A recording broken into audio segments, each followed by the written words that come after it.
Faahfaahino ayaa waxaa laga helayaa weerar ka dhacay magaalada Beledweyne ee xarunta gobolka Hiiraan kaasi oo dhaliyay khasaare isugu jira dhimasho iyo dhaawac.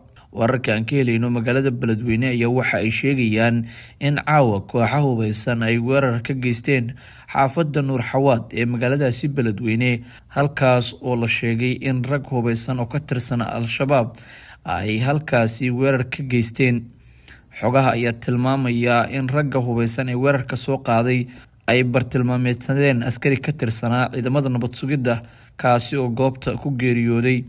Sidoo kale inta weerarkan uu socday ayaa waxaa la sheegay in halkaasi dableyda iyaguna ay kala kulmeen dadka deegaanka iska caabin, isla markaana waxaa la sheegay in dadka deegaanka oo kaashanaya ciidamada amniga ay u suurto gashay in iyaguna ay dableydaasi weerar kala hortagaan.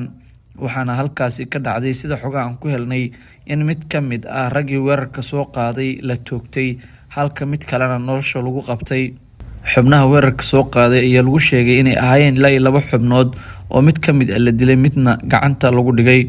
Ciidamada ammaanka ee magaalada Beledweyne ayaana sheegay in weerarka ay soo afjareen isla markaana ay gacanta ku dhigeen mid ka mid ah raggii weerarka soo qaaday, halka mid kalena la toogtay. Waxaana ay sheegeen inay wadaan baaritaano iyo howlgallo ay ku xaqiijinayaan amniga kadib weerarkaasi ka dhacay magaalada Beledweyne ee xarunta gobolka Hiiraan.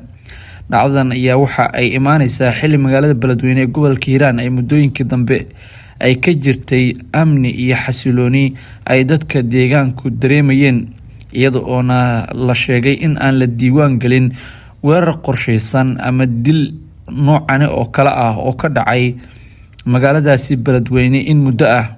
Hase ahaatee, laamaha amniga oo war ka soo saaray weerarkan ayaa sheegay in ay ku guuleysteen in ay ka hortagaan weerarkan ay soo qorsheeyeen xubnaha ka tirsan Al-Shabaab, isla markaana ay khasaare lixaad leh ku gaarsiiyeen, midna ay nolosha ku qabteen midna ay toogteen.